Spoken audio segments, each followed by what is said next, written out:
I made this game called Golden Glove, all using no code on my iPhone 14 and my iPad. I'm hyped that I play games and make games everywhere, and I'm going to go through the 4 basic steps I use every time I make a game. And if you wait until the end of this video, I'll show you how you can make any game with the push of a button. The great thing about using a phone and an iPad is jumping in between devices is easy. Android, iOS, Windows, Mac, and any web browser, even a Linux with a Chrome browser. Sounds too good to be true? Believe the hype. You can make animations, epic adventures, multiplayer, or a game where you play a goalie and use your thumbs to block incoming flying balls. Lots of flying balls, so you gotta be quick. This app is still in beta. Anyone can sign up early access on their website with an email, and they will send you a download link in a couple of days. The first step to any journey is the idea. Ideas come from the soul later. The idea for Golden Glove comes from the game I made previously called Shootout, where you try to shoot the ball into the goal while the goalies block the shot. Shootout was a lot of fun to make and got me thinking how much fun it is to score on a goalie. Kind of wondered, could it be fun to block balls as a goalie? Maybe I could make a game where you use your thumbs to be the hand, have a ball shoot towards you, and you need to block the ball, otherwise game over. As an idea, this sounded like it could be fun. Ideas are only a possibility of what might be. Not too long ago, there was an idea to remake a retro game with better aesthetics and gameplay. Like for example, Crossy Road by Hipster Whale, released in 2014. This game was originally inspired by Frogger by Konami, released in 1981, which was inspired by another game called Blockade, released in 1976. All games more or less are inspired by other games. Players must guide an animal across a series of roads and rivers while avoiding obstacles. An idea is like a spark or a seed. It has the potential for greatness, but after an idea, you need your next step, action. The most difficult thing is the decision to act. The rest is merely tenacity. Amelia Earhart. When it comes to making games, I have no idea where to start. What is important is that I start somewhere, anywhere, and with each step I get better and better. Game dev is like 3 steps forward, 1 step back. I try to focus and lose myself in the creation process. The success of getting a mechanic to work and the frustration of trying to figure out how to move forward when you're stuck on a problem. Enjoying the ups and downs is a lot easier with lots of documentation, YouTube tutorials, and a Discord channel with other creators who can help. Remember, be adaptable. In Golden Gloves, I spent many hours trying to get the glove to stay still, not fall on the ground. If I'm not able to figure something out, I can change my vision of what I want in the game based on what I can do. Adapt along the way. If going one way doesn't work, I go another way. Don't be in a hurry to finish. See the struggle as an opportunity to learn a new perspective. Take for example, Fortnite. This game has generated billions of dollars and has been downloaded over 500 million times. But this game was originally designed to be a cooperative survival game, and the game was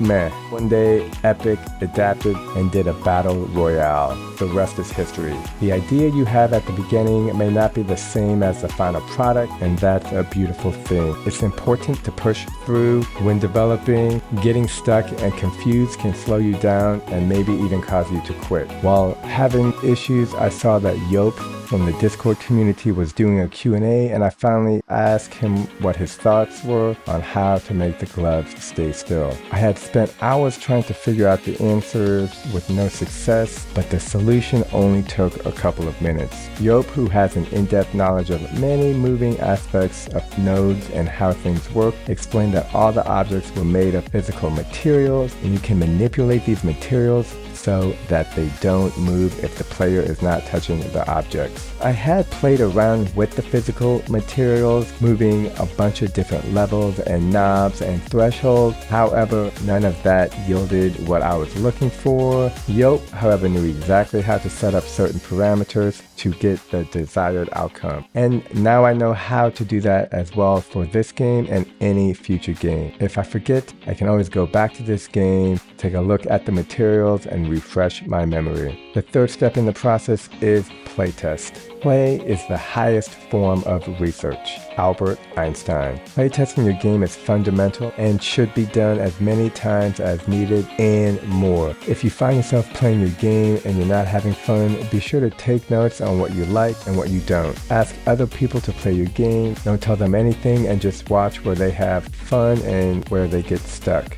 From this, you can figure out what needs to be done to improve their experience. After playing your game, people can leave comments, let you know what they like and didn't like. See what works, see what doesn't, make improvements. Every game goes through this playtest process as it's fundamental. Let's take, for example, Clash of Clans, a strategy game developed by Supercell, released in 2012, and one of the top grossing mobile games for years. However, the game almost didn't get made because the initial prototype was not well received by the testers. According to developers, the game's initial prototype was a complete mess with confusing gameplay, unbalanced mechanics. However, the developers were determined to make the game work, and they spent months iterating on the design and gameplay until they finally created a version that was fun and engaging for players. Final step is the simplest and most complicated. Rinse and repeat. Repetition is the father of learning, Lil Wayne.